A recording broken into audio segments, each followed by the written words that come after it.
أعوذ بالله من الشيطان الرجيم. بسم الله الرحمن الرحيم. الحمد لله رب العالمين الرحمن الرحيم مالك يوم الدين إياك نعبد وإياك نستعين اهدنا الصراط المستقيم صراط الذين أنعمت عليهم غير المغضوب عليهم ولا الضالين.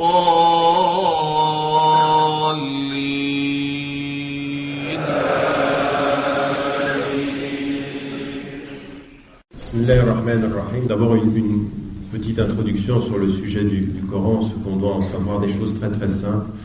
Ensuite les deux dimensions, à savoir un livre. C'est la dimension sur laquelle je vais insister, c'est celle de l'intelligence, l'art. Et puis également un chemin, c'est-à-dire à partir du moment où le livre se transforme en orientation, c'est-à-dire la lumière du cœur, le qalb, et en quoi justement le livre lui-même, ce qui est central dans l'islam, c'est-à-dire notre rapport à Allah, à Dieu, par l'intermédiaire de son livre, convoque immédiatement et oblige chacun et chacune à marier son cœur et son intelligence. C'est un livre, et en cela, il a une triple perspective. La première des choses, c'est un livre qui provient de Rabbul Alamin, c'est-à-dire du Seigneur, de l'éducateur, du formateur des mondes. Et donc qui impose à l'ensemble de l'humanité qui en est consciente, c'est-à-dire à l'ensemble de ceux qui croient en Dieu et qui sont musulmans pour nous, la reconnaissance du statut de ce livre. La deuxième des choses, c'est qu'à partir du moment où il y a un livre, il y a responsabilité personnelle d'y avoir accès. Dès qu'il y a livre, il y a devoir de lecture. Dès qu'il y a devoir de lecture, il y a droit à apprendre à lire. Oui. Dès qu'il y a livre, il y a devoir de lecture.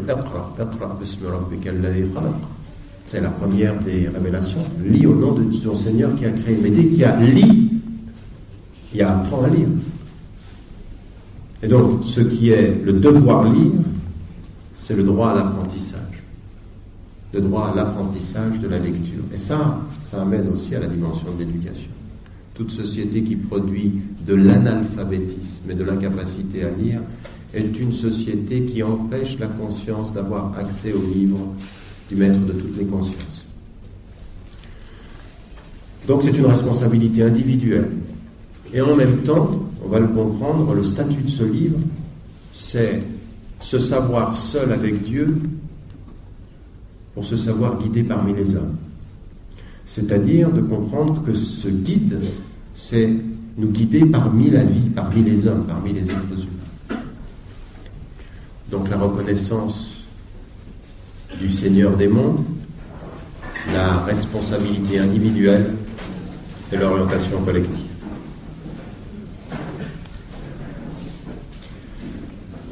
Donc, en termes d'introduction, 3 choses très très rapides.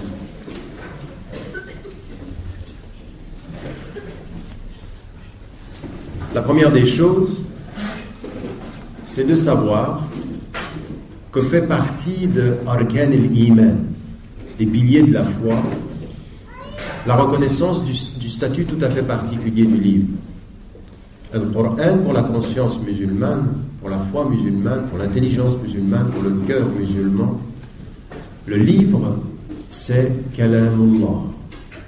C'est la parole d'Allah subhanahu wa ta'ala.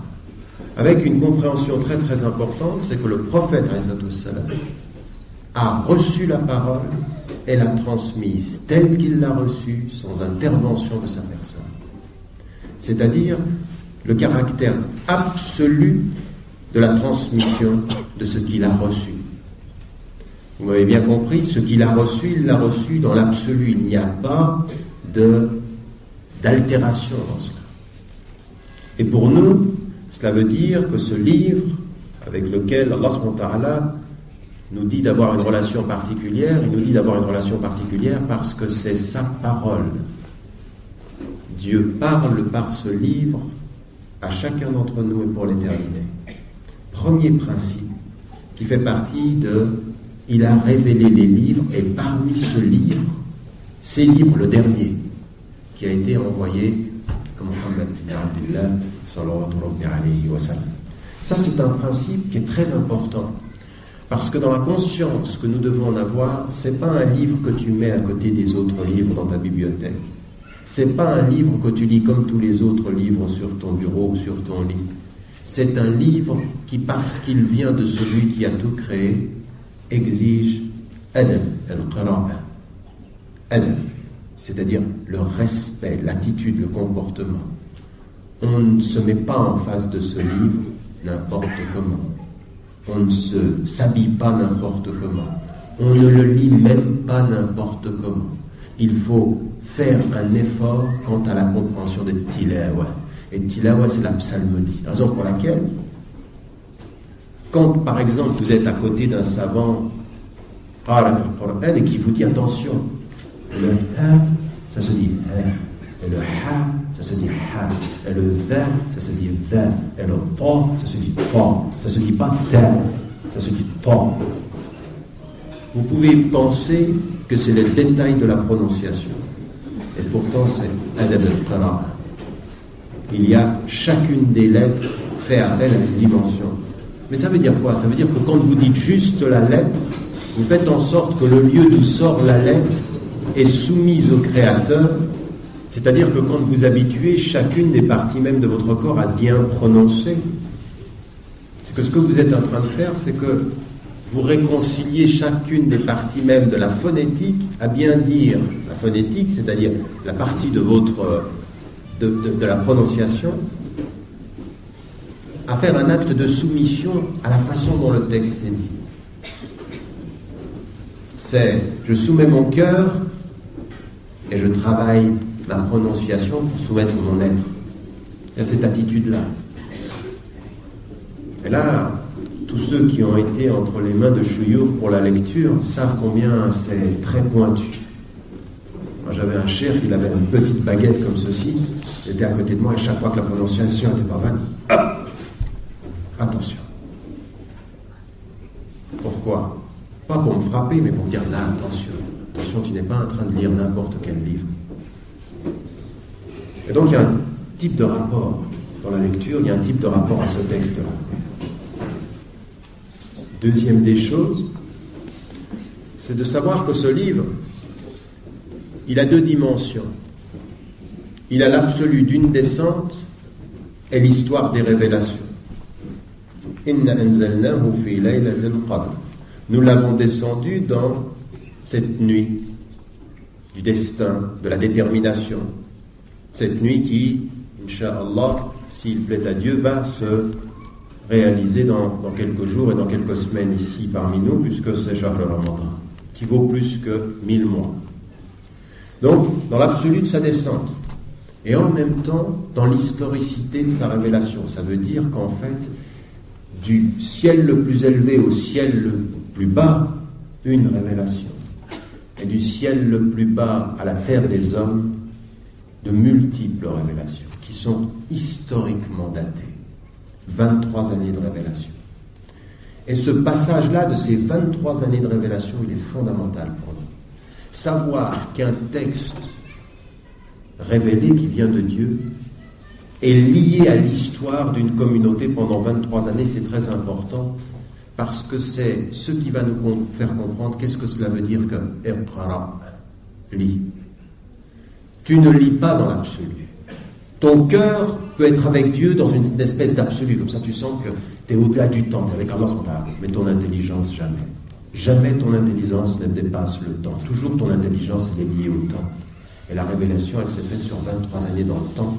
Et tu dois, en essayant de comprendre le Coran, savoir le temps de sa révélation. Il n'y a pas un savant de la compréhension des règles du Coran qui ne connaisse pas un des chapitres de Ulum al-Qur'an qui s'appelle des sciences du Coran, qui s'appelle Asbab al-Nuzul, les causes de la révélation. Pourquoi ce verset a été révélé à ce moment-là et pourquoi, à ce moment-là, il prend telle signification. Donc un travail de l'intelligence. Donc un texte absolu qui prend ton cœur dans l'absolu, un texte historique qui impose à ton intelligence d'entrer dans l'histoire. Il dit le cœur avec Dieu et l'intelligence avec les hommes. Le même texte. Le même texte qui va convoquer les deux dimensions de ton être. Jamais en les séparant, toujours en les mariant. Et savoir que il y a une chose qui est le secret de ce livre, c'est que plus tu es avec lui, avec le cœur, plus ton intelligence s'éclaire sur l'histoire. Il n'y a pas un savant, encore une fois, même des 4 écoles sunnites ou du chiisme ou d'autres traditions, il n'y en a pas un qui vous ait dit vous pouvez lire le Coran comme un livre et sortir ahkam, istinbat al-ahkam et tashri'iyya, c'est-à-dire sortir les règles de la jurisprudence comme ça intellectuellement, jamais. Ils vous disent tous, sans exception, Malik, Ibn Hanbal, Abu Hanifa, Shafi'i, Sufyan al-Thawri, tous ils vous disent c'est quand mon cœur était proche de Dieu que j'ai mieux compris la règle qui parlait à mon intelligence. En d'autres termes, c'est un vrai mariage des deux. C'est-à-dire, et c'est pour ça que l'un des noms du Coran, quel est-il? Al-Furqan, le discernement. Et le discernement, c'est voir avec les yeux et sentir avec le cœur. Et voir par le cœur ce que tes yeux seuls ne verraient pas. Exactement comme quand vous aimez quelqu'un. Quand vous voyez quelqu'un que vous aimez, des fois vos yeux voient, vous comprenez quelque chose, mais c'est votre cœur qui vous dit ce qu'il y a. Vous avez pu comprendre la tristesse de votre père, de votre mère, de votre frère, de votre enfant, pas intellectuellement, sentimentalement. Parce que le cœur dit des choses que l'intelligence ne voit pas. Il y a des gens qu'on comprend parce qu'on les aime plus que parce qu'on les comprend intellectuellement. Ben, le Coran, on le comprend plus parfois avec le cœur que seulement avec l'intelligence. Des fois, tu lis le Coran, c'est qu'une histoire. Des fois, tu lis le Coran, c'est ton histoire. Des fois, tu le lis à distance. C'est l'histoire de Moussa, alayhi salam, puis des fois, c'est toi. Des fois, tu lis l'histoire de tous les prophètes, c'est eux, et des fois, c'est toi. Tout dépend de là où est ton cœur. Des fois, tu fais la prière, c'est la prière d'un autre.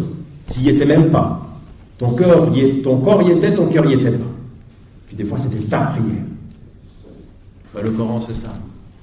C'est ce livre qui dit « Tu me comprendras quand ton cœur sera marié à ton intelligence. » Et vous allez voir comment dans ce qu'on va dire. Troisième élément, c'est justement ces noms. Alors, le premier nom, c'est le Coran, le récit, la lecture. Le deuxième, c'est Nour, la lumière. Qu'est-ce que c'est Nour?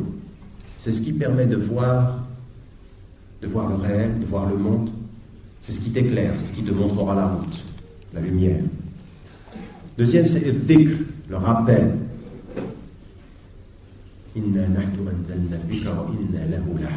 Nous avons fait descendre le rappel, c'est le Coran, et nous le préservons. C'est-à-dire de savoir, Allah subhanahu wa ta'ala, ce qu'il nous a dit, et ce qu'on doit comprendre nous, c'est que ce livre-là, il est préservé de toute altération. Et plus de 1400 ans plus tard, ce que nous avons, c'est une confirmation de cela. Il est préservé de son altération. El-Furqan, ce que je viens de dire, le discernement. C'est-à-dire voir plus loin que simplement la seule lecture. Ça vous permet de voir plus loin que le réel. Ce qui est aussi une chose qui vient pour les gens qui atteignent un certain niveau de spiritualité, ce qu'on appelle le karamat. Et le karamat, ce sont ces qualités des hommes qui voient au-delà de ce que le commun voit. Et des gens, on vous dit, leur relation avec le Coran est telle qu'à des moments, quand ils vous regardent, ils voient plus que ce que vous montrez. Et vous savez, le secret, c'est que vous vous en rendez compte. Vous voyez qu'il a vu plus. Il y a des gens dans la proximité desquels vous êtes gênés. Il y a des gens dans la proximité desquels leur cœur dit ce que tout dans leur être aimerait cacher. C'est un jeune homme qui vient le matin voir son guide spirituel, son cheikh, qui a raté Salat al-Fajr, qui vient devant lui, et son cheikh le regarde droit dans les yeux et lui dit « Attention à être précis avec tes prières. Il lui avait rien dit, il a tout vu.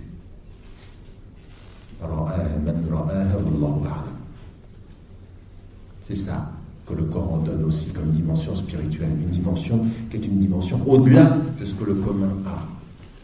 Et toute l'histoire de l'islam montre cette dimension. Il y a ces secrets-là, le Furqan. Et là, on est vraiment dans la dimension spirituelle. Ce n'est pas le livre qu'on comprend uniquement avec son intelligence. Donc ça, c'est les éléments majeurs. C'est-à-dire un livre qui nous est révélé, une dimension sur 23 années avec une historicité qui impose que nous ayons de l'intelligence pour bien comprendre. Et puis la troisième des dimensions, effectivement, c'est la dimension de ces différents noms qui nous donnent une perspective de ce que c'est que ce chemin. Alors, entrons dans la réflexion sur ce texte. Vous ouvrez le Coran et vous trouvez le Fatiha, la liminaire, celle qui ouvre. Puis ensuite, vous entrez dans Surat al-Baqarah, la vache. Allah subhanahu wa ta'ala dit tout de suite une chose. Vous savez que le prophète recevait le Coran comme ceci, en petits morceaux, et même certains orientalistes ont dit oui, avec des petits morceaux, il a fait un livre. Alors que tout de suite, et dans les versets du Coran, il sait que c'est un livre. Il sait qu'un livre est en train de se constituer parce que Jibril, alayhi salam, vient chaque Ramadan, à cette époque-là, lui dire ce passage-là, ce passage-là, la répète. Il sait que le livre se constitue. Et d'ailleurs, le Coran, première sourate qui est révélée à Médine, quelle est-elle? C'est sourate al-Baqarah. A'udhu billahi minash shaitanir rajim, bismillahir rahmanir rahim. Alif lam mim, dhalikal kitabu la rayba fihi, hudan lil muttaqin. C'est un livre. Dhalikal kitab, ce livre. Et vous remarquerez que pour ceux qui sont des connaisseurs de la langue arabe, cette dhalika montre la dimension de la distance. Dhalika, c'est ce qu'on montre loin. Donc, la conscience qu'il y a un livre loin et que ta révélation est proche. Et que ce qui va se confirmer par la suite, c'est qu'il y a le livre et le livre. C'est-à-dire le livre qui se constitue, qui est à l'image du livre qui est auprès d'Allah subhanahu wa ta'ala, qui a été toute la discussion autour du caractère incréé du Coran. Mais n'entrons pas dans ce détail-là. Bien. Donc ici, donc il a conscience qu'un livre se constitue. Il n'y a pas de doute dans ce livre. Ça veut dire quoi? Il est venu de Rabbul Alamin, c'est-à-dire il est révélé ainsi. Ce n'est pas fini. Hudan lil muttaqin. Donc ce livre-là, tu ne vas pouvoir le considérer comme un guide, une direction, que si tu as la conscience de Dieu. En d'autres termes, le livre ne te livre les secrets de sa lumière que quand il y a déjà de la lumière dans ton cœur. Il faut croire en lui pour mieux comprendre ce qui t'est dit à ton cœur. Mais ce qui est tout à fait étonnant, c'est que parfois, quelqu'un ne croit pas ou quelqu'un doute et le livre l'appelle pour le ramener à être taqwa, c'est-à-dire la conscience d'Allah, la piété. Mais le secret du livre, il vient avec la piété. Hudan lil muttaqin, c'est-à-dire c'est cette reconnaissance d'Allah subhanahu wa ta'ala qui va te livrer le secret du livre. Et c'est ce que je disais tout à l'heure, à savoir, il y a Allah, il y a Dieu qui révèle ce livre, et dans la reconnaissance de Dieu, on trouve la direction de son message. Raison pour laquelle vous avez des gens qui ne croient pas en Dieu et qui prennent le Coran, qui ne croient pas en cela, et c'est légitime que certains n'y croient pas. Pas de problème avec cela. Et quand ils lisent le livre, vous voyez bien qu'ils y voient autre chose que ce que vous y voyez. Oui, je prends un exemple. Un étudiant, une fois, lit le Coran, arrive en cours d'islamologie, il dit « Mais j'ai lu le Coran. C'est plein de répétitions. On répète toujours les mêmes histoires. » Il lit le livre avec quoi? C'est vrai en fait, si vous lisez le livre intellectuellement et rationnellement, le livre, sur Moussa alayhi salam, elle vient plusieurs fois. Et Isa alayhi salam, la même chose. Donc on a des histoires qui se répètent tout au long du livre. Ce que lui voit intellectuellement, c'est la répétition d'une histoire qui est toujours un peu la même, et puis on répète quoi. Et vous, quand vous arrivez avec le taqwa, cette répétition, elle a un autre sens. Ce qui pour lui est une répétition intellectuelle est dans votre cœur une confirmation spirituelle. Hein? L'histoire qui se répète se confirme par le cœur. L'histoire qui se répète ne fait que se répéter par l'esprit. C'est exactement la même chose à un ordre, et je prends toujours cet exemple pour bien vous faire sentir les choses dans la vie personnelle. Quand vous dites à quelqu'un, tu vois la porte qui est là-bas, ferme-la. La porte qui est là-bas, ferme-la. Vous lui répétez 4 fois, il dit, bon, j'ai compris, il faut fermer la porte.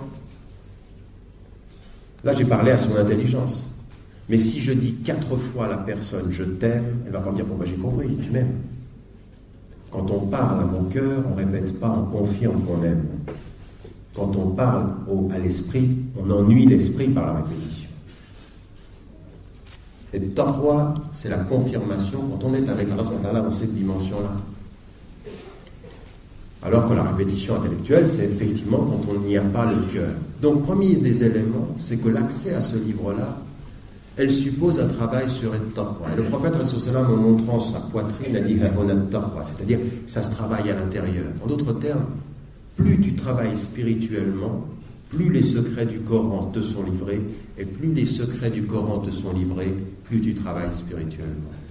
C'est ce qui s'appelle un cercle vertueux. Quand tu entres dans cette dimension-là, tu sens que tu vas de plus en plus loin.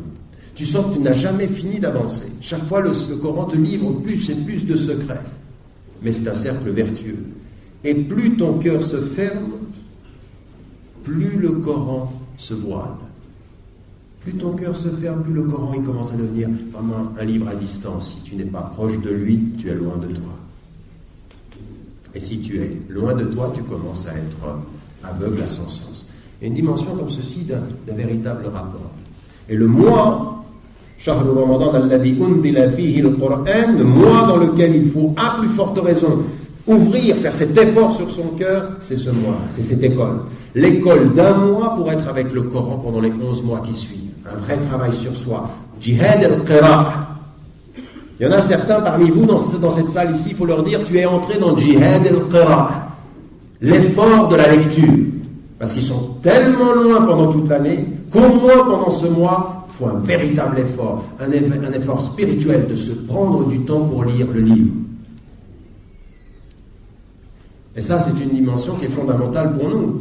Il ne faut pas penser que le jeûne du Ramadan, c'est se priver de boire et de manger jusqu'à 5h30 tout à l'heure là, puis aller en voiture, après on mange.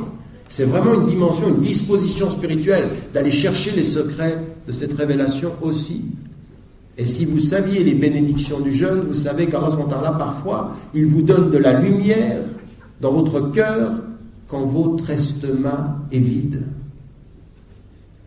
C'est-à-dire que comme vous n'êtes plus dans la même disposition spirituelle, vous êtes avec un estomac qui est vide, et vous savez que c'est pour lui que vous le faites. Lillahi faqat, c'est pour lui que vous faites ça. C'est pour lui parce qu'il est le seul à le savoir, à la limite.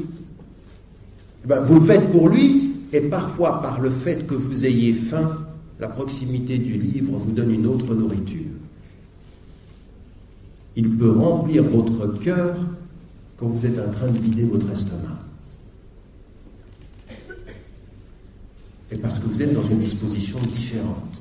Ça, c'est une dimension sur laquelle il faut vraiment que nous comprenions. La deuxième des choses, c'est que donc il faut être taqwa pour cette réalité-là, puis il faut comprendre le statut du Coran. Dans Surat Ar-Rahman, que vous connaissez, ou en tout cas vous connaissez le début, Ar-Rahman, allama al-Qur'an, khalaqa al-insan.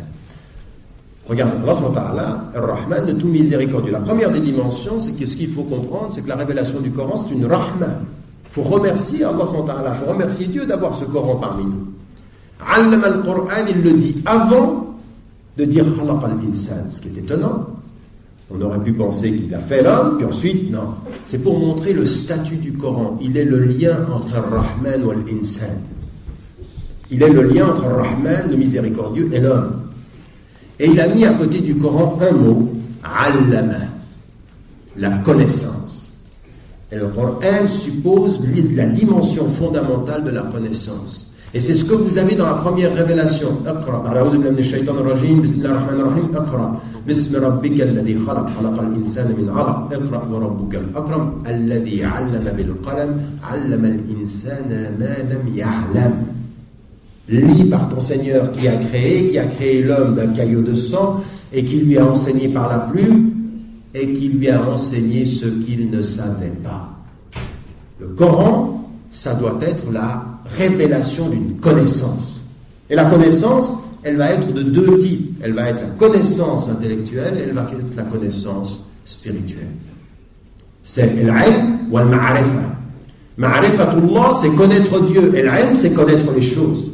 Et il faut passer du ilm ila al-ma'arifa. Wa min al-ma'arifa ila al-ilm, c'est-à-dire du savoir commun des choses à la connaissance de Dieu et de la connaissance de Dieu à une meilleure connaissance des choses. Ce travail-là, c'est le sens même du Coran dans notre vie, qui n'apprend pas, qui n'étudie pas, qui ne fait pas un travail sur lui d'acquisition de la connaissance de ce texte, mais ce texte, il parle de tous les textes de la terre.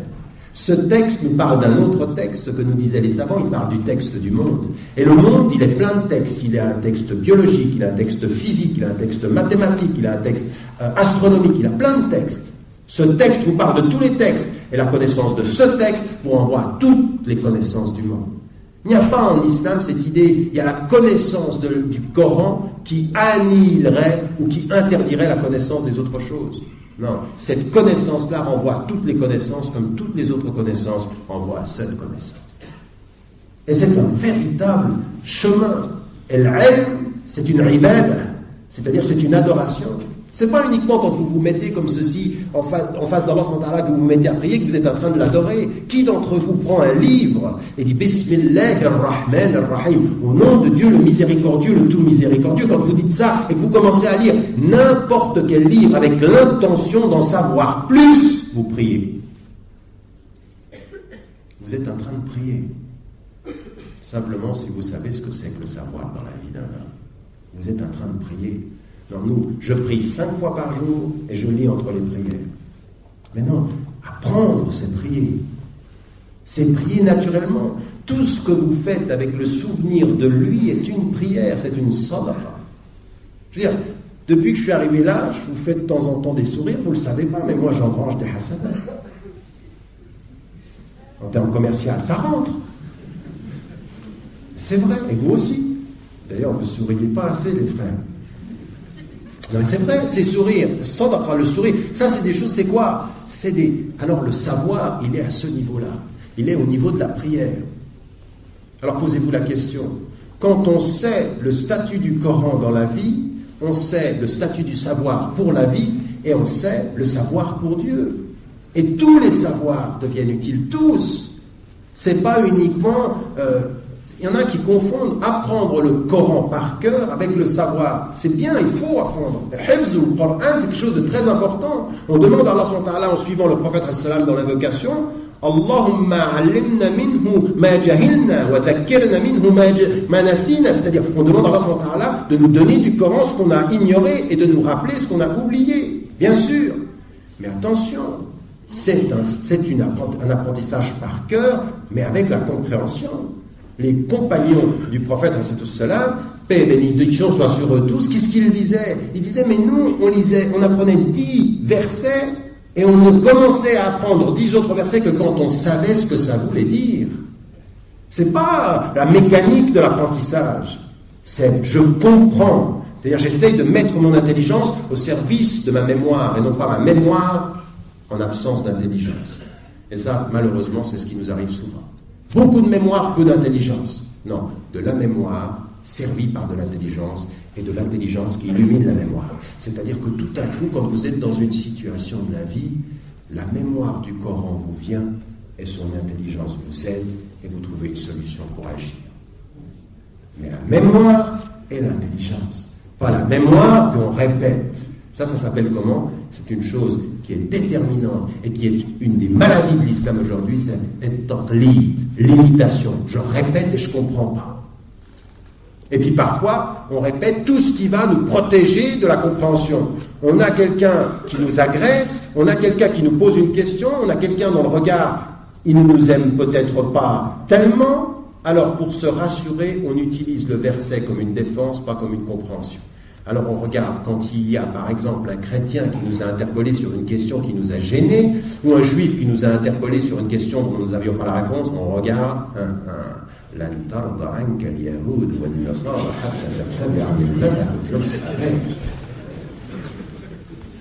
hein? Les juifs et les chrétiens ne seront pas contents de toi jusqu'à ce que tu suives leur... Voilà, ça n'est pas de la citation intelligente, c'est de la citation protection, c'est de la trahison. C'est trahir le sens du texte, et uniquement pour se protéger, c'est de ne pas comprendre ce que ça veut dire, parce que ce verset-là, il a une compréhension très profonde. On ne joue pas avec ce verset du haut des mimbars pour mettre à feu et à sang les gens en disant, tu vois, ils ne veulent pas de toi. Non, il y a tout le message de l'islam vous dit,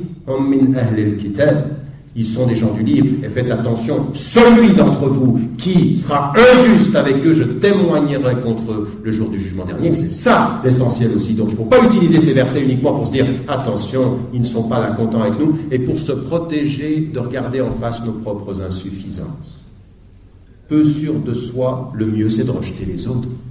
Non, c'est pas ça. On n'utilise pas le Coran comme ça. Le Coran, ça n'est pas l'utilisation pour tirer sur tout ce qui bouge quand on ne sait pas comment se protéger.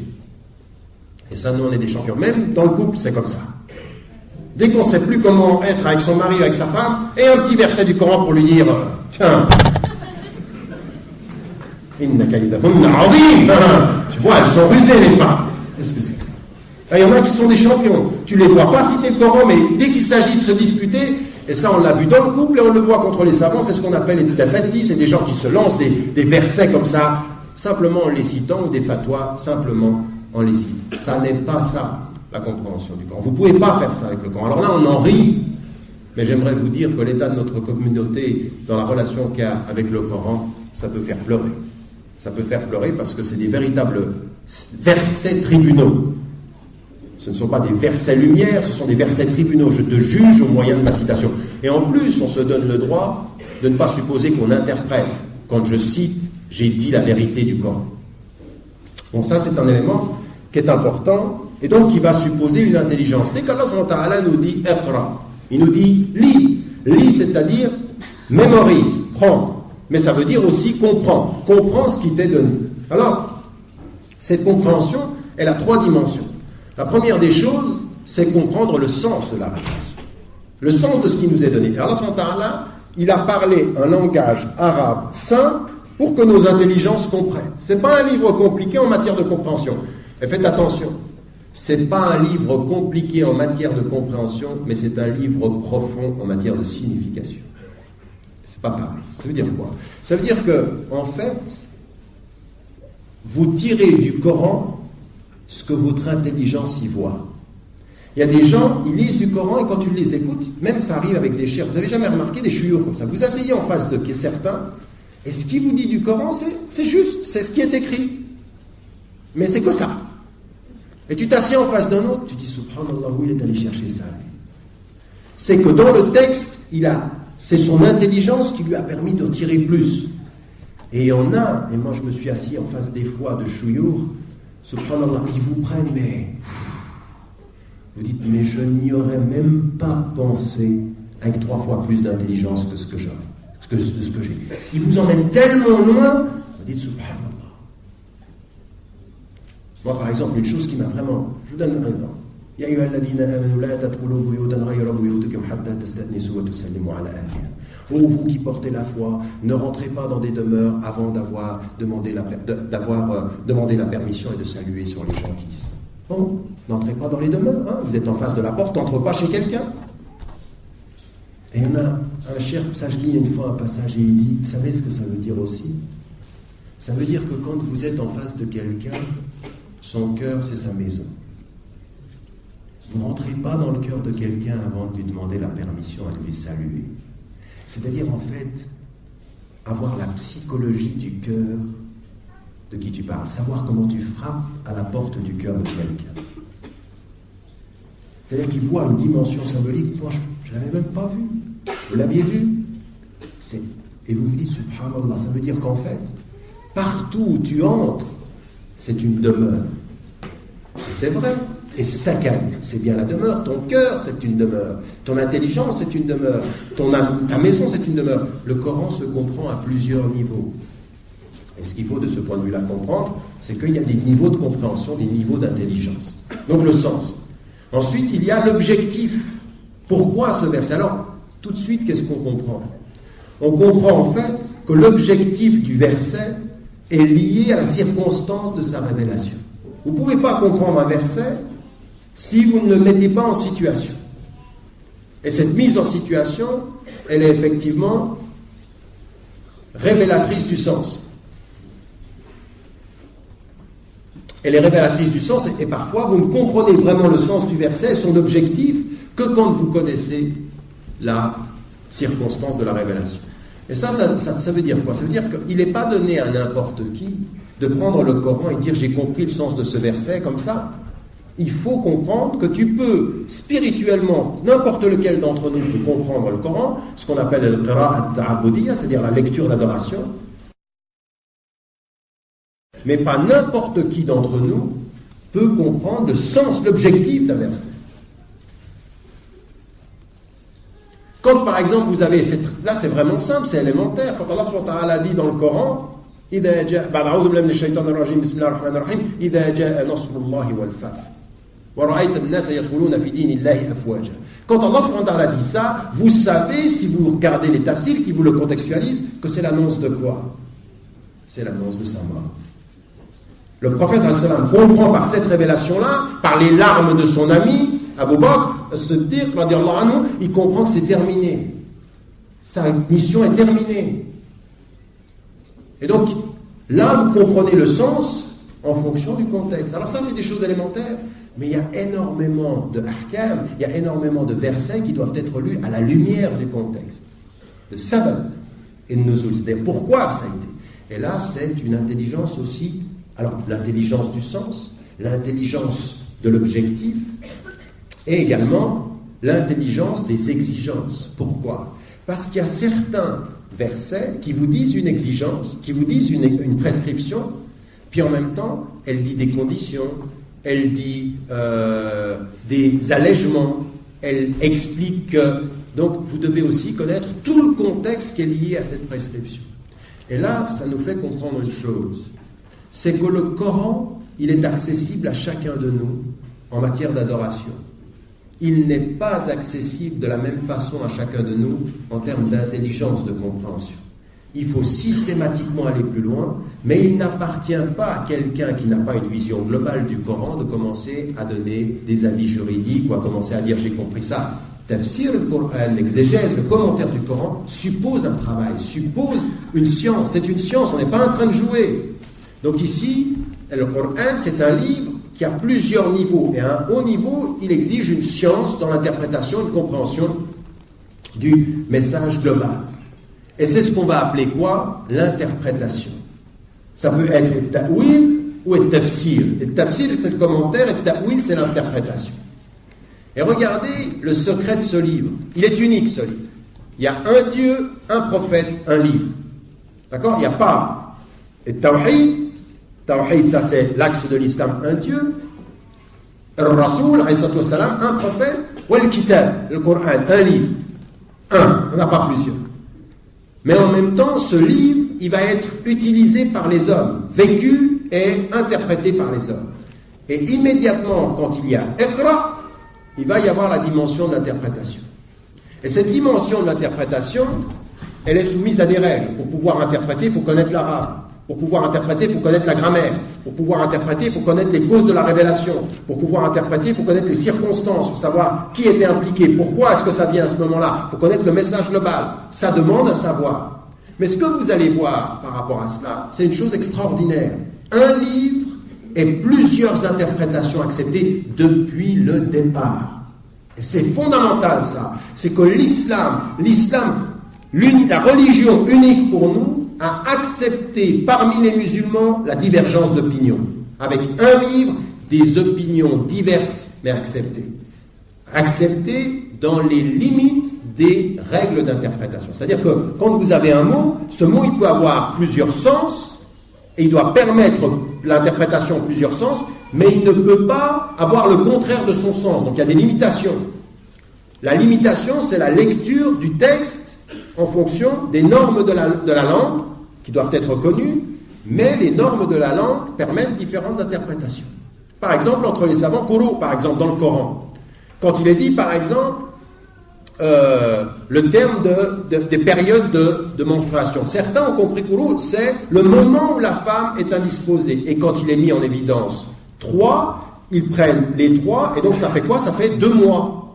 D'accord? D'autres savants ont compris, non, c'est la période entre les périodes d'indisposition. Et ça change d'1 mois. Ça veut dire 3 mois, et non pas 2.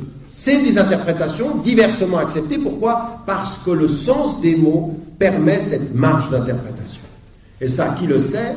Les savants. Et moi, ce que j'aimerais que vous compreniez, vous, de ce point de vue-là, par rapport au livre, c'est que chacun d'entre nous doit faire un effort pour intellectuellement le comprendre mieux, mais dans les limites de votre savoir. Il ne faut pas commencer à dire sur le Coran des choses que vous ne savez pas, ou surtout supposer que quand il y a plusieurs paroles différentes sur le Coran, c'est qu'elles sont fausses. Non, elles sont parfois acceptées. Il y a différentes opinions en islam, un livre et des interprétations, parce que nous sommes des êtres humains. Donc, première chose, il y a différentes intelligences, compréhension du texte par rapport à la langue. Deuxième des choses qui est très très importante, c'est que vous avez différentes intelligences. Vous avez des gens qui voient beaucoup plus profondément que d'autres, ce que je disais tout à l'heure. Donc on a diverses interprétations. C'est vrai qu'aujourd'hui, vous allez voir des tafsirs classiques, par exemple, qui sont sortis dans les années au 9e, 10e et 11e siècle. C'est vrai que des fois, vous pouvez être très très étonné parce que c'est vraiment très simple. Même parfois, c'est simpliste. Le tafsir, il est simplement de vous relater les faits, il n'y a aucune profondeur, pas d'analyse. Vous dites, mais je m'attendais à autre chose. Il y en a qui sont venus vers moi et qui m'ont dit, le tafsir d'Ibn Kathir, je m'attendais à quelque chose. D'abord, le tafsir d'Ibn Kathir, c'est quelque chose, en plus. Mais, en plus, c'est vrai que ce n'est pas un tafsir qui va vous amener dans les recoins de l'interprétation. Non, c'est simplement, il vous donne des éléments, des hadiths et des éléments, des traditions prophétiques. Donc, de ce point de vue-là, on a des intelligences différentes du texte, donc il y a une diversité acceptée. Le livre, il permet différentes interprétations, les intelligences permettent différentes interprétations, et puis il y a une autre chose aussi qui est très importante, c'est que depuis le départ, le prophète a accepté entre les compagnons différents types de lectures, raison pour laquelle vous avez des savants qui connaissent les 7 lectures du Coran, ou certains les 14 avec celles qui sont apocryphes, c'est-à-dire qui ne sont pas reconnues. Qu'est-ce que ça veut dire? Majoritairement, ces différentes lectures n'ont pas de différents sens, mais parfois ça arrive qu'elles aient des sens différents. Et c'est accepté par l'islam. Alors j'aimerais vous dire une chose. Quand vous commencez à comprendre le sens du livre dans la vie, vous commencez à comprendre 2 choses. 1, il faut la ilm, il faut apprendre. Il faut apprendre à lire. Il faut apprendre à être en contact avec ce livre. C'est fondamental. Chacun d'entre nous doit le faire, ceci. Et immédiatement, quand on commence à lire et à être en contact avec le Coran, on comprend une chose, l'humilité. Ce que je comprends n'est pas la seule chose qui peut être comprise. Et ce que je dis n'est pas la seule chose qui peut être dite. Et de comprendre une chose, et ça j'aimerais que, ici dans cette salle aujourd'hui, on l'entende. Ne citez pas le Coran comme si c'était Dieu qui parlait dans votre bouche. Ne faites pas comme si c'était vous qui aviez compris, je cite le verset, et c'est comme ça qu'il faut le comprendre. Non. Citez le Coran avec l'humilité de dire, voilà ce que j'en comprends, mais il y a d'autres façons de le comprendre. Parce que tous les savants ont fait ça. Chaque fois qu'ils disaient quelque chose, ils finissent par quoi? Wallahu a'lam. Wallahu a'lam, ça veut dire Dieu est plus savant, peut-être que je me trompe. Et tous les savants, ils disent, si vous trouvez dans le Coran, dans la tradition du prophète, quelque chose qui est de nature à contredire ce que je dis, ne retenez pas ce que je dis. Donc, le Coran, c'est l'apprentissage de l'humilité intellectuelle. C'est, je comprends ça, mais j'ai peut-être pas là. Le problème avec nous, c'est qu'on cite le Coran comme si c'était Dieu qui parlait dans notre bouche, comme Allah subhanahu wa ta'ala qui parle. Bien entendu, Allah subhanahu wa ta'ala nous a révélé cela, mais il faut avoir l'humilité de la compréhension. Alors, le deuxième élément, rapidement pour rester dans les temps, c'est que ça, c'est un travail intellectuel. Alors, regardez bien comment cette dimension intellectuelle, elle exige de chacun de nous l'apprentissage. Et là, je sais bien, nous sommes en France. Et on me dit souvent, est-ce que c'est une obligation pour l'islam de connaître l'arabe? Alors, j'aimerais vous dire une chose, qui est le conseil le plus fraternel que je puisse vous donner. Le minimum,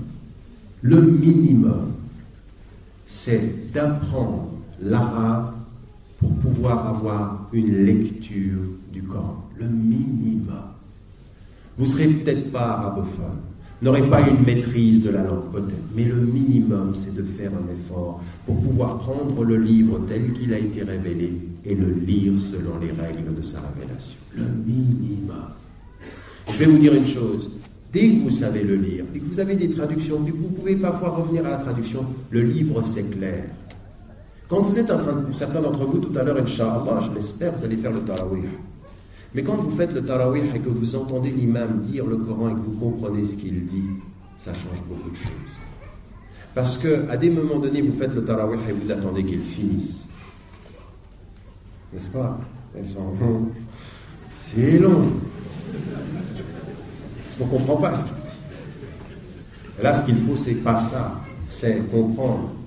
À des moments donnés, vous êtes dans une disposition spirituelle, vous ne vous rendez même pas compte du temps qui passe parce que vous êtes vraiment dans le texte.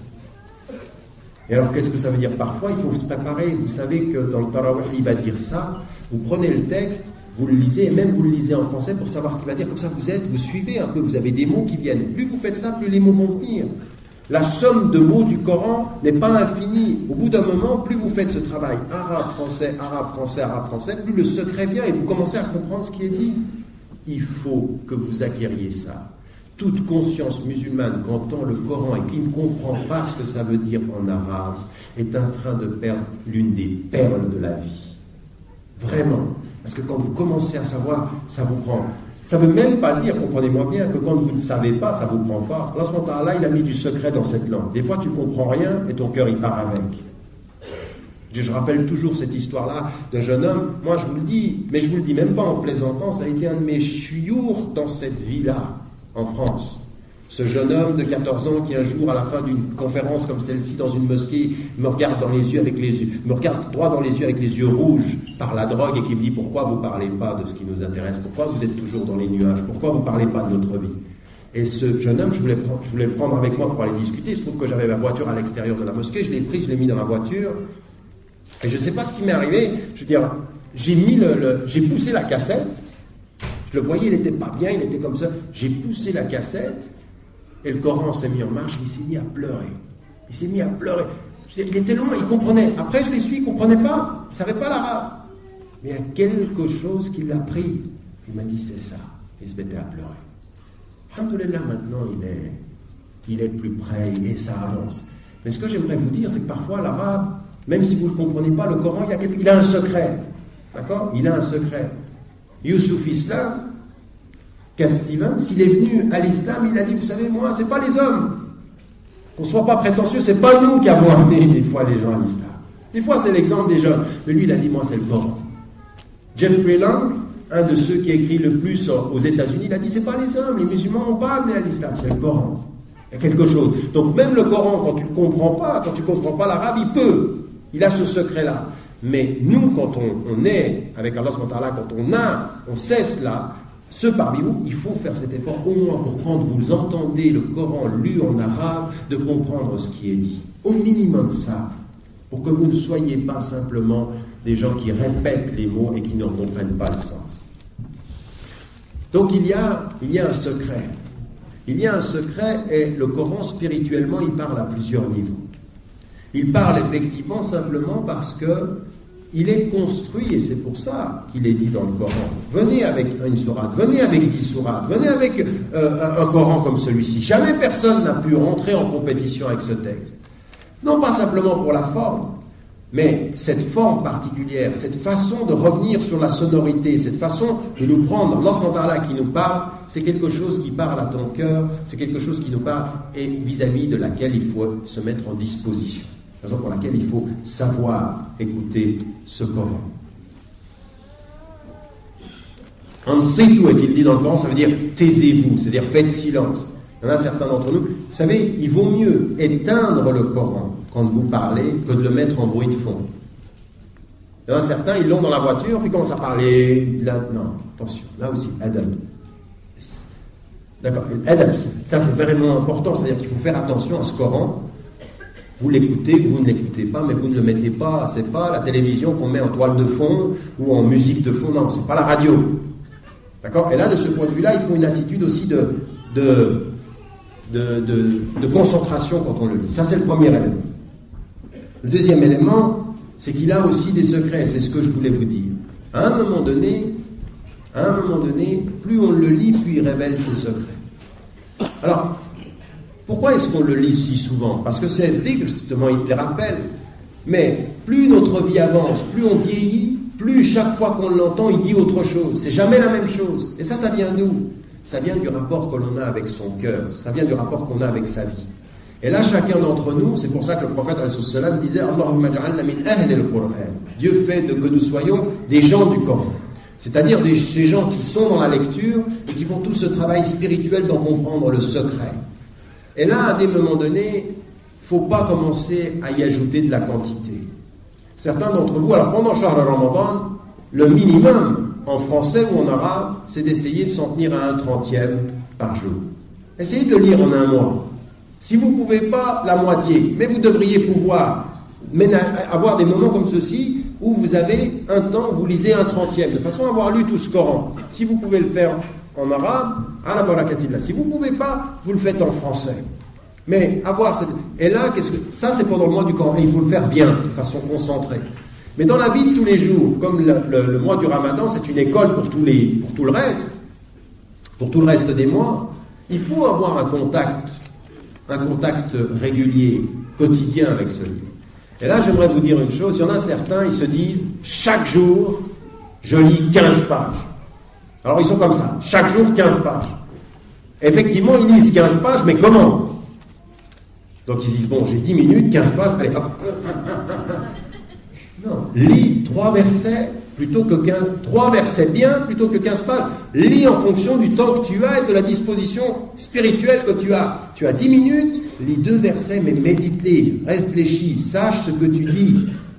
Sache ce que tu dis, c'est-à-dire arrête-toi et comprends ce que tu es en train de lire. Moi, à des moments donnés, j'ai un rendez-vous, j'ai quelque chose sur retard, je m'arrête juste un petit moment, j'ouvre le Coran et le premier verset en haut à droite. Je le lis et je m'arrête un tout petit peu, puis simplement je réfléchis à ce verset-là. Et des fois, il vous illumine, des fois même, je vous promets, à des fois même, c'est un signe pour ce qui va arriver.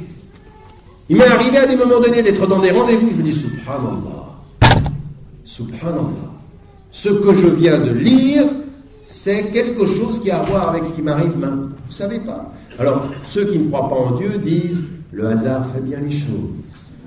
Et ceux qui sont avec Ar-Rahman disent, il n'y a pas de hasard. Il n'y a pas de hasard. Et donc ici, il faut ce contact-là. Donc il ne faut pas vous mettre un poids. Le prophète a dit que Dieu aime ces choses qui durent, même si elles sont petites. Donc il vaut mieux avoir un contact comme ceci et pour essayer de trouver les secrets. Et pour trouver les secrets, ça demande de la réflexion. Vous savez en même temps que ce Coran, c'est une formidable protection. C'est un livre de la purification.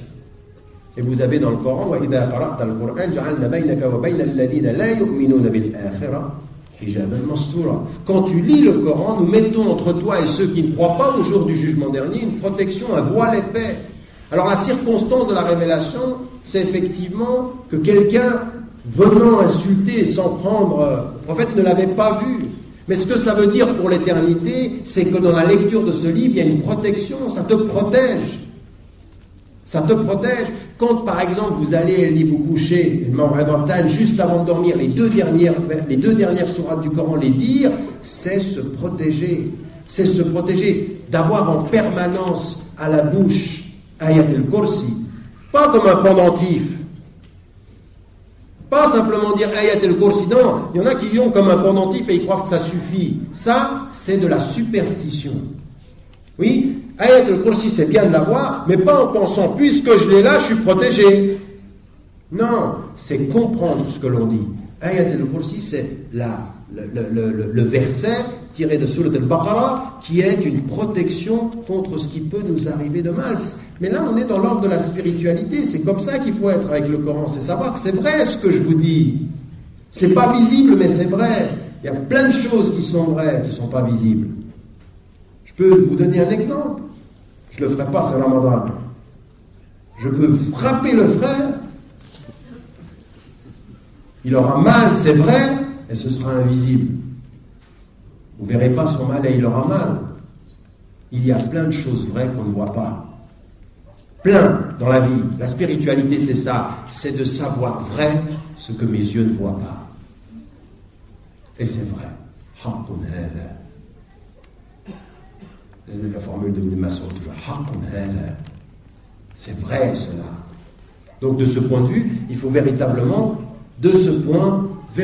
faire tout ce travail et savoir que c'est une protection. Donc à des moments donnés, quand vous vous sentez vulnérable, quand spirituellement vous vous sentez vulnérable, des fois, il faut se revenir au texte, s'isoler du monde, faire un exil vers le texte.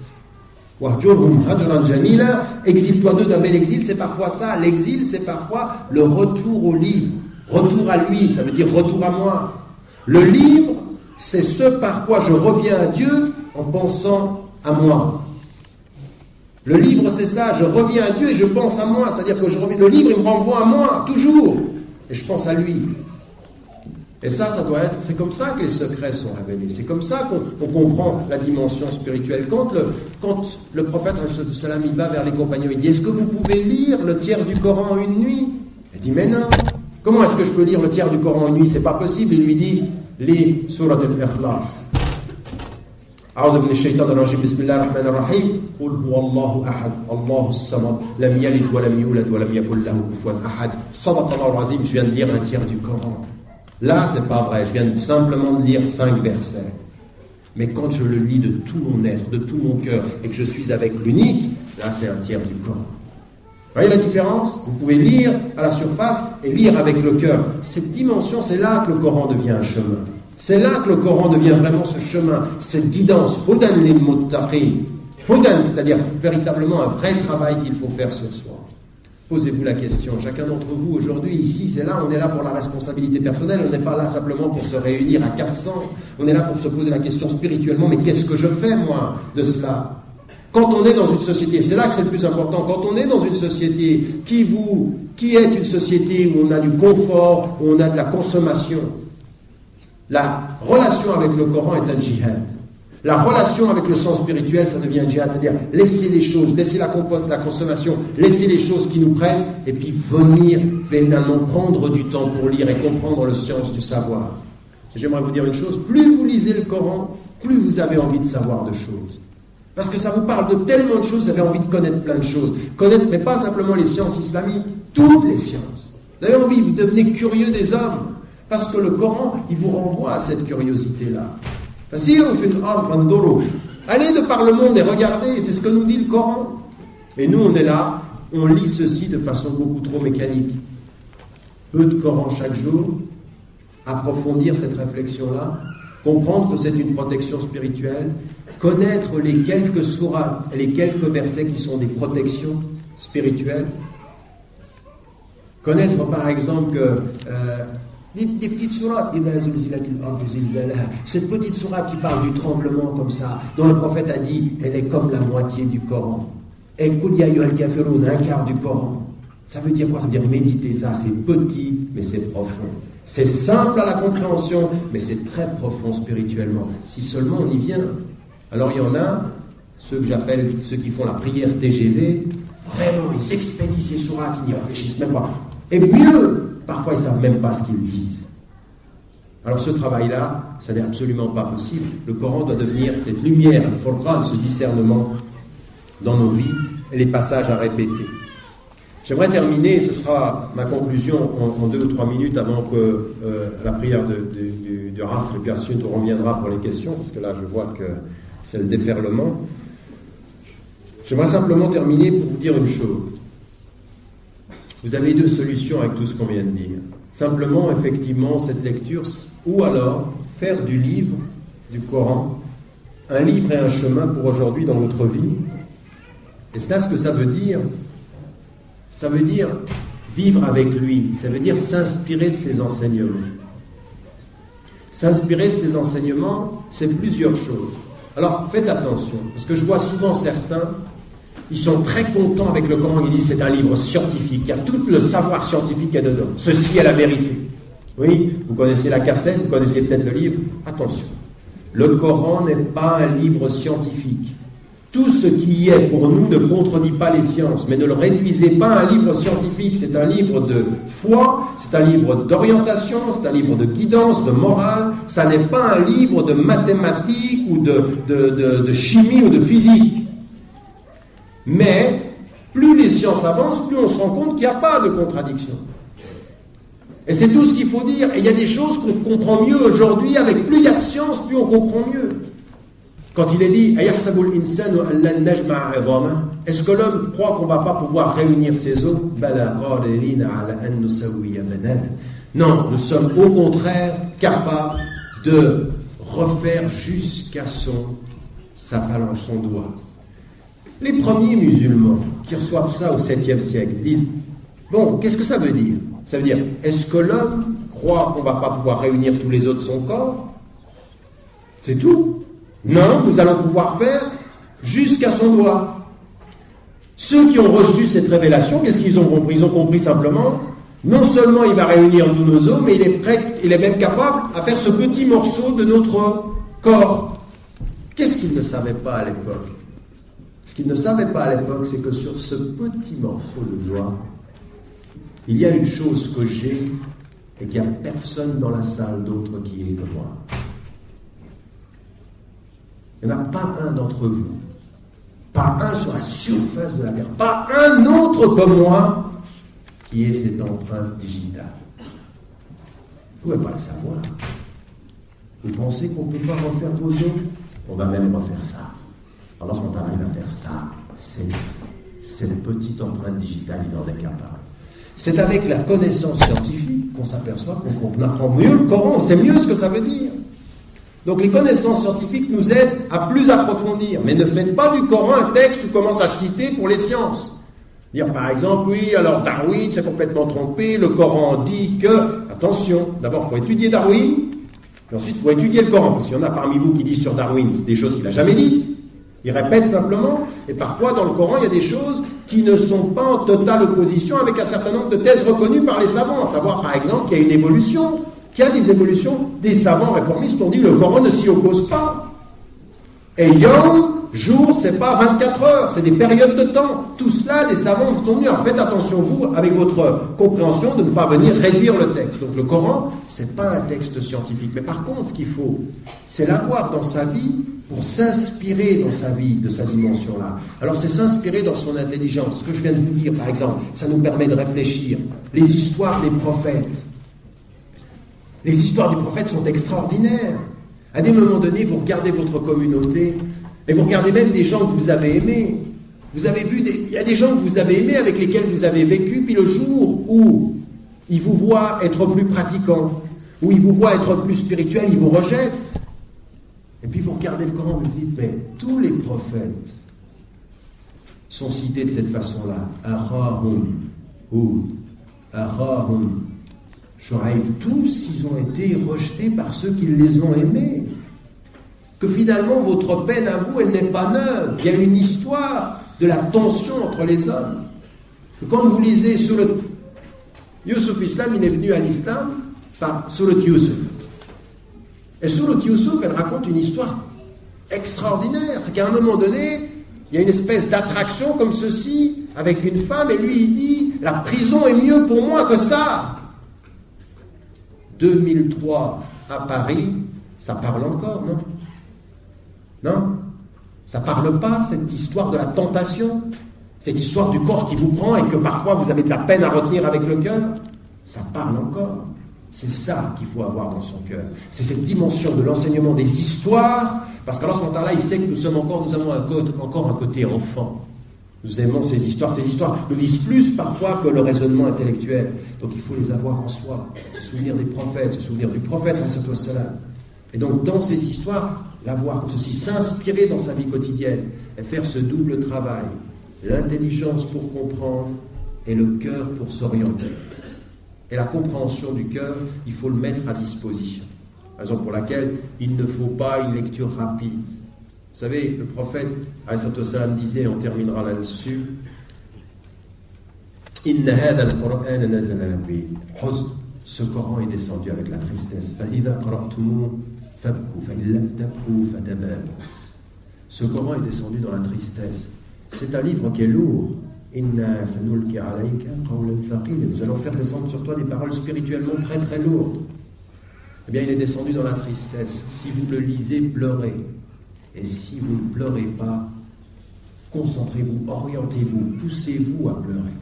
Ça veut dire en fait qu'il doit y avoir un état, une façon d'être avec le Coran qui à des moments donnés est une disposition totale du cœur, qui peut être justement cette proximité, pleurer. En d'autres termes, se rapprocher de Dieu, c'est parfois par les larmes. Se rapprocher de Dieu, c'est parfois quand le livre dit des choses sur vous que vous avez envie de vous cacher, vous avez envie de vous mentir. Le Coran, c'est un révélateur de vérité. Vous ne pouvez pas vous mentir longtemps devant le Coran si vraiment vous le lisez avec cette profondeur. On ne se ment pas devant le Coran. On ne se ment pas. On sait à des moments donnés quand le Coran parle des hypocrites qui parlent de nous. On sait à des moments donnés que quand le Coran parle de ceux qui changent les choses, il parle de nous. On sait à des moments donnés que quand le Coran parle de ceux qui sont ostentatoires, c'est-à-dire qui montrent aux gens et qui cachent derrière, il parle aussi de nous. Chacun d'entre nous, s'il est vrai avec lui-même, c'est que le Coran parle de lui. Parce que le Coran parle de tous les hommes. Et c'est cela le début du travail. Si vous savez qu'il parle de vous, il vous donne spirituellement le chemin de dépasser ce que vous êtes pour être meilleur. Donc on demande à Allah subhanahu wa ta'ala, Allahumma ja'alna min ahli al-Qur'an, wa thabbitna bil Qur'an, wa asturna bil Qur'an. Wassalamu alaykum wa rahmatullahi wa barakatuh. Bismillahir Rahmanir Rahim. C'était une fausse pause, donc. Bien. La femme a-t-elle, Bismillahir Rahmanir Rahim, la femme a-t-elle le droit de lire le Coran sans le voile? Oui.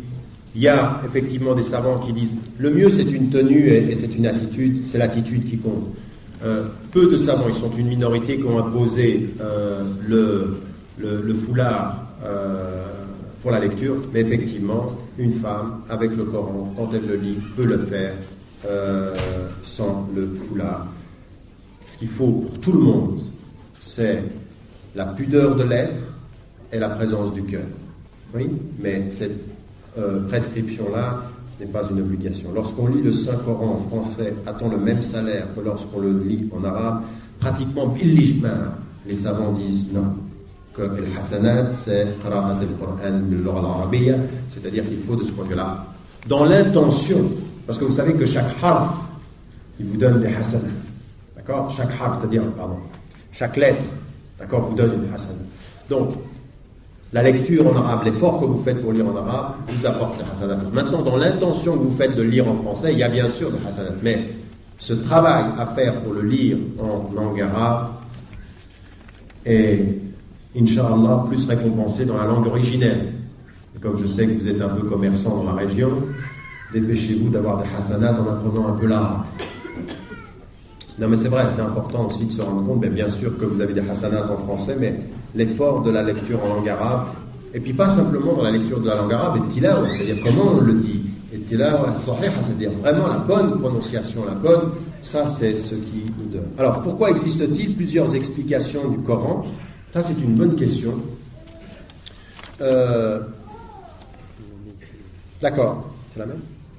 Alors, il y a plusieurs tafassirs, d'accord? Il y a plusieurs exégèses du Coran. Et pourquoi il y en a plusieurs? Pour plusieurs raisons. La première, c'est que, comme je vous l'ai dit, il y a plusieurs intelligences du texte. Il y a des gens au même moment, ils voient des choses différentes et ils ajoutent à la compréhension. Mais ce qui est très important, c'est que si ce texte, il est éternel, oui, si ce texte, il est éternel, au moment où vous allez le lire, en fonction du lieu où vous vivez, vous allez y voir d'autres choses. Donc en fait, chaque siècle, chaque période de temps, chaque culture va avoir des explications du Coran en fonction du contexte. Ça ne relativise pas le texte, au contraire, ça le rend plus universel. Le texte reste le même et notre compréhension est diversifiée. On comprend à partir de nos lieux.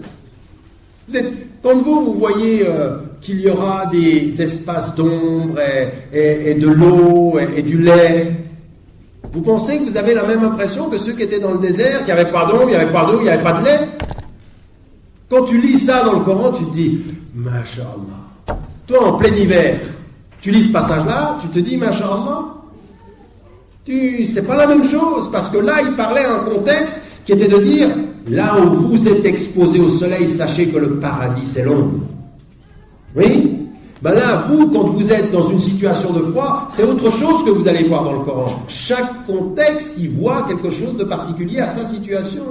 Et c'est parce que partout le Coran parle, qu'il parle pour partout. Vous comprenez ce que je veux dire? C'est que partout il parle aux gens, donc il est pour tous. C'est ça son universalité. C'est de pousser les intelligences à l'interpréter en fonction des temps et des lieux. Et il y en a qui l'ont fait. On a besoin d'un tafsir du Coran pour l'Europe d'aujourd'hui. Vraiment, pour que tu te dises, subhanallah, ça me parle à moi. Vous voyez ce que je veux dire? Ça va venir, Inch'Allah, ça est un d'entre vous, ou une d'entre vous. Vraiment prendre le Coran et dire, voilà ce que ça dit, avec un savoir, hein, pas... vous savez ce qu'Abou Bakr a dit, comment est-ce que moi je commencerai à interpréter le Coran et faire une faute devant le Dieu des 7 cieux? C'est-à-dire que c'est grave. D'accord? Donc il faut, de ce point de vue-là, avoir une approche qui est circonstanciée. Juste une chose, le prophète a parfois expliqué des passages du Coran. Il a parfois expliqué ce que ça voulait dire quand on lui posait des questions. Mais il vivait à une époque et ce texte avait pour cette époque un sens spécifique. Pour nous aujourd'hui, il a un sens et un autre sens aussi en fonction de l'environnement. Donc c'est aussi à nous de faire le travail d'explication.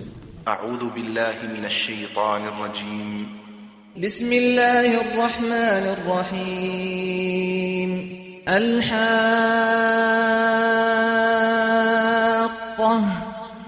ما الحاقة وما أدراك ما الحاقة.